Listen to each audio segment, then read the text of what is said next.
What were they saying overall? When I say the gist, what was the main point of this current event? Hold on, from there.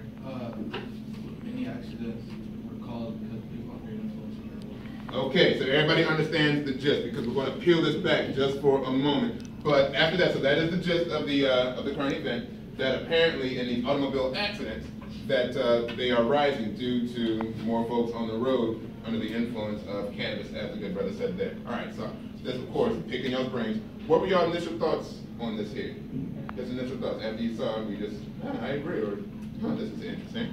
I disagree with the last statement they had said. What was the last statement? The last statement was saying that cops should have more power of just saying if they're equipped, well not equipped, like saying they're under the influence or not under the influence of marijuana.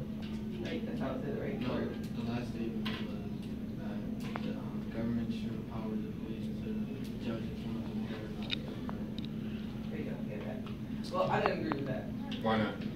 Because we already have issues with the cops already, and like they're gonna be like, oh, they're just smoking. What if they're like, they're like, oh, they're just smoking, so let's just lock them up since they, because they're probably used to old laws where you can't be high or drink while driving. Things like, oh, let's just lock them up. So you think there's another reason that they could use it to lock folks up? Yes.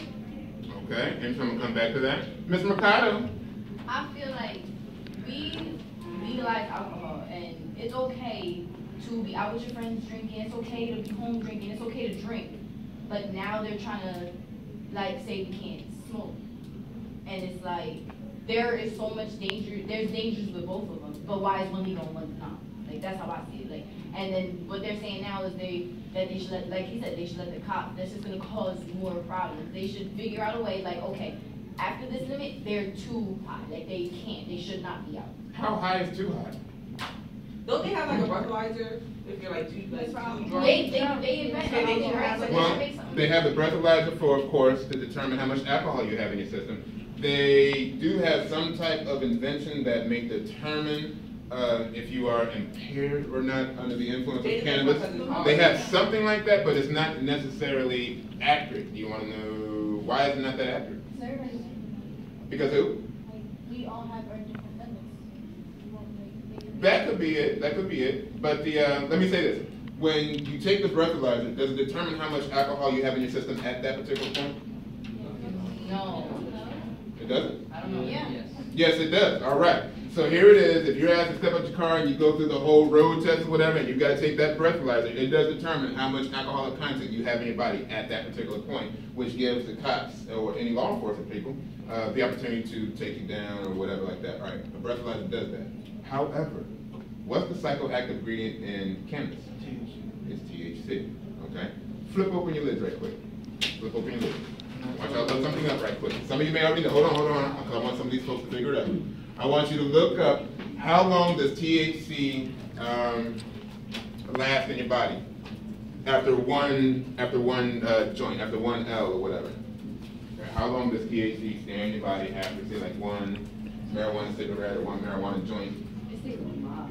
Hey, don't take a guess. We're gonna find out because I'm just leading up to we're trying to get an idea as to what the real issue is with this. And as soon as you have it, talk to it, brother. It says longer than 10 days. Longer than 10 days? Okay, that's one answer. Could be. Any other answers? How long does it stay in your system? How long does it stay in your system? All right, so let's say you smoke one marijuana cigarette, you ain't smoke anymore. You just got that one marijuana cigarette, and you ain't smoke anymore for like another, say like 6 months. How long does the THC from that one marijuana cigarette stay in your body? He says longer than 10 days. Hold on, we'll get somebody else, and then we're going to come from the background. What happened? Mine say All these websites are blocked? Yeah. Oh, that's terrible. And then there's one that like you read like the little description that says more than 10 days. Okay, more than 10 days. You have? It says really it just depends on how much like you use. Even if you like stop using it, it's still in your system for a while if you're like a heavy user. Okay, so it really depends on the amount of cannabis that you may take in. It's absolutely correct, so it could be longer than 10 days. If you do consume more cannabis, it could be, could be over 20 days, it could be over 30 days or whatever like that. So nonetheless, y'all can close your lids now. So here it is, getting back to the original. Remember, a breathalyzer determines if you are impaired at that particular point. When it comes to THC in your system, you smoke that one joint, that's it. You know, you took that in, and you ain't smoked any more for, say, like 10 days. And let's say you get pulled over, and they're trying to detect, talking about law enforcement trying to detect whether or not you may be impaired under cannabis. Is there a possibility you still have THC in your system? Yes. Yeah. Does that determine that you're high at that particular moment, though? No. So what's up with this then? What could you say, like, if you had to argue the current event that you just saw, what would you say? Because they're saying, like, hey, these are going up. These automatics are going up, and they're saying that it's marijuana related. But How do they know that? why? And you would say, hey, how do you know that? And what would be the follow with you? How do you know that? Because it stays in your system for so long. What stays in your system for so long? THC. THC stays in your system for so long that, Like, how do you know when exactly they spoke? or at the time of the arrest, how do you know if they were impaired or not? Because the chemical is in there already. You know what I mean? It doesn't mean that you're necessarily high or under the influence at the time. Does that make sense? Yep. All right. So, and other things is this as well. And I don't know if you necessarily know this, but just getting to this here. When they take the report in regards to what may have caused accidents and things, they may do like a toxicology assessment. And they may only, they may find THC or elements of cannabis in there. What else do you think they could find? They're doing a toxicology report. Alcohol? If you had alcohol in your system at the time, they'll find that. What else do they can find? What if you have like allergies and things? Oh, I was just supposed to say, like, what if you take, like, medications? Right? They'll find all types of evidence of medications and everything that you take. So, this is my question. Can you really pinpoint it to the cannabis? Nope. No.